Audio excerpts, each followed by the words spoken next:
लुधियाना के सुनील और उसकी बीवी रीटा एक अच्छे और संपन्न परिवार से ताल्लुक रखते थे। एक दिन रीटा की भाभी उसके घर आती है। रीटा, तुझे तो पता है तेरा भाई कुछ नहीं करता, ऊपर से 2 बच्चों की जिम्मेदारी, बेटी भी बड़ी हो गई है। तू तो बुआ है, कुछ मदद कर सकती है तो कर देना। कहाँ पैसे हैं भाभी, बस समझ लो किसी तरह हम लोग भी दिन काट रहे हैं। 2 ही तो कार है और मेरी बेटी भी बड़ी हो रही है। अब उसके लिए कार लेनी है तो 10 लाख का खर्चा तो लग ही जाएगा। तभी वहाँ सुनील आ जाता है। अरे शशि, क्या है, तू हमेशा पैसों के लिए परेशान क्यों रहती है? वैसे क्या जरूरत थी बेटी की शादी इतने बड़े घर में तय करने की? अरे पैसे नहीं थे तो ऐसे ही कर देती कहीं शादी। इतने बड़े होटल में क्यों कर रही है शादी? लेकिन यहाँ तो मामला शादी का है, डेट तय है। दरअसल तेरे भतीजे के पीएफ के पैसे आने हैं, पर उसमें देर हो रही है। जैसे ही पैसे आ जाएंगे मैं तेरे अकाउंट में डलवा दूंगी। ठीक है, हम लोग सोचकर बताएंगे। तभी वहाँ भतीजा आ जाता है। फूफा जी, आप लोग ही मदद कर सकते हैं, वरना तो कैसे काम होगा समझ में ही नहीं आ रहा। मैं वादा करता हूँ जैसे ही पैसे आ जाएंगे मैं आप लोगों को वापस कर दूंगा। हाँ भाई, ठीक है। अब देख भाई, हमारे लड़के तो सारा दिन घर पर पड़े रहते हैं, ना कमाते हैं ना कुछ कमाने की इच्छा रखते हैं। लेकिन चल, ये ले, कितने पैसे चाहिए? जी 4 लाख रुपए। ठीक है, लेकिन पैसे ध्यान से वक्त पर वापस लौटा देना।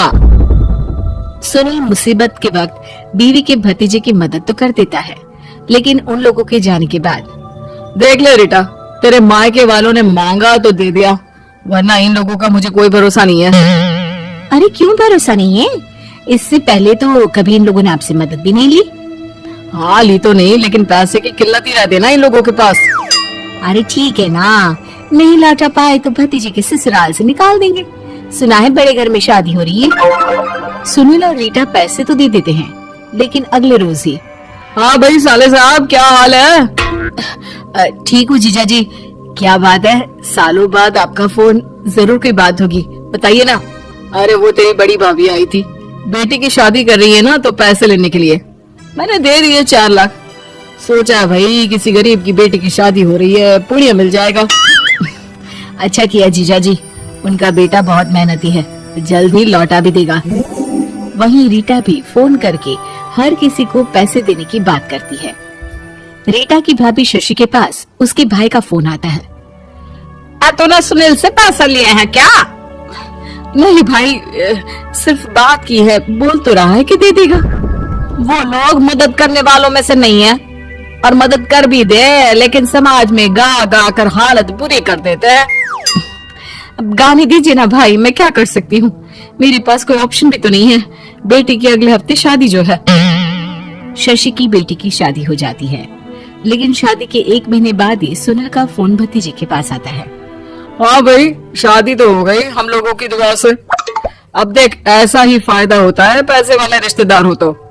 तेरे वक्त पर हम कैसे खड़े हो गए थे, लेकिन अब पैसा लौटा दे भाई। जी, मैंने पीएफ के लिए अप्लाई कर दिया था, उसकी नोटिफिकेशंस मैं आपको भी भेज देता हूँ। मुझे लगता है 10 दिन में पैसे आ जाना चाहिए। जैसे ही पैसा आएगा मैं आपके अकाउंट में डाल दूंगा। और ना जी ना, कोई नोटिफिकेशन नहीं चाहिए, पैसा चाहिए, पैसा। अब ठीक है अंकल, बस 10 दिन का समय दे दीजिए। अभी हफ्ता भी पूरा नहीं होता कि भतीजे के पास उसके गांव के दूर के चाचा का फोन आता है। और अब बेटा क्या बात है, सुनील के कोई पैसे ले रखे हैं तो दे क्यों नहीं देता? हाँ चाचा जी, बात तो हुई थी, 10 दिन का वक्त मांगा है, उम्मीद है हो ही जाएगा। और अब फोन कर रहा है, रोज बता रहा था कि बेटी की शादी में मदद की थी। अब क्या है ना, भले ही शादी 10 दिन रोक देते, लेकिन सुनील से मदद नहीं लेनी चाहिए थी। याद है ना, मधु की मदद करके कितना बदनाम कर दिया था उसने पूरे घर को सोसाइटी में। हाँ चाचा जी, मैं भी यही सोच रहा था कि उन लोगों से मदद नहीं लेनी चाहिए थी। कई लोगों के फोन आ चुके हैं। वहीं रीटा अपनी भाभी को फोन कर देती है। क्या है भाभी, कब पैसे लौटाओगी? पता है ना ये कितना बोल रहे थे, तुम्हारे बोलने पर मैंने पैसे दिए हैं। भाभी अब तो आपके बेटे की कार बेच दो और हम लोगों के पैसे दे दो। अरे लेकिन रीटा, बात तो 3 महीने की हुई थी ना, अभी तो 2 महीने भी नहीं हुए पैसा लिए, थोड़ा तो सब्र करो। नहीं नहीं भाभी, वैसे मेरा बेटा टिक्कू आ रहा है आप लोगों के घर रहने के लिए, उसको अच्छे से खिलाना पिलाना, समझी? भाभी को समझ में नहीं आता कि वो क्या करे। वो बेटे से बात करती है। अरे माँ, इन लोगों से मदद लेकर सच में बहुत बड़ी गलती कर दी। मुझे खुद समझ में नहीं आता कि कैसे इन लोगों के पैसे जल्द से जल्द दे दूं। तभी डोरबेल बजती है और रीटा का बेटा डिक्कू घर में आता है। आओ बेटा, मामी के घर पहली बार आए हो रहने। आप पापा बोल रहे थे कि आप लोग पैसे का ब्याज तो दे नहीं पाओगे, तो तब तक मैं यहीं रह लूं। और हाँ, मैं एसी के बिना नहीं सो पाता। आप लोग अपना देख लेना और पैसे जल्दी लौटा देना, क्योंकि मैं थोड़ा जल्दी जाना चाहता हूँ। रीटा का फोन शशि के पास आता है। भाभी, पैसे कब तक दोगे? बेटे की विदाई के बाद शशि के घर का माहौल बिल्कुल बदल जाता है। वो हर वक्त बेटे से उसके पीएफ के पैसे पूछती, और पीएफ यानी कि सरकारी काम। आजकल में पूरा 1 महीना और बीत जाता है। भाभी, मैं और ये अमेरिका जा रहे हैं, घूमने के लिए पैसों की बहुत जरूरत है। रीटा, मैं पूरी कोशिश कर रही हूँ कि जल्द से जल्द पैसे का इंतजाम कर दूं, लेकिन पक्का नहीं बोल सकती। तभी सुनील का फोन भतीजे के पास आता है।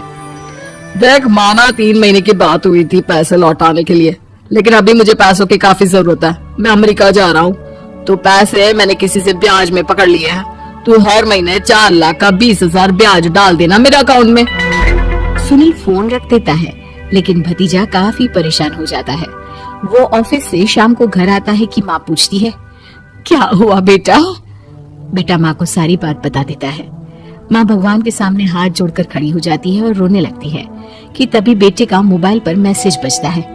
माँ, पीएफ के पैसे आ गए। और वो ऑनलाइन ही सुनील के पैसे वापस कर देता है। भला हो भगवान का। लेकिन आज एक बात तो समझ में आ गई, मदद हमेशा उन लोगों से लो जो मदद के बदले आपसे मदद में दी गई रकम ही वापस ले, ना कि समाज में आपकी इज्जत।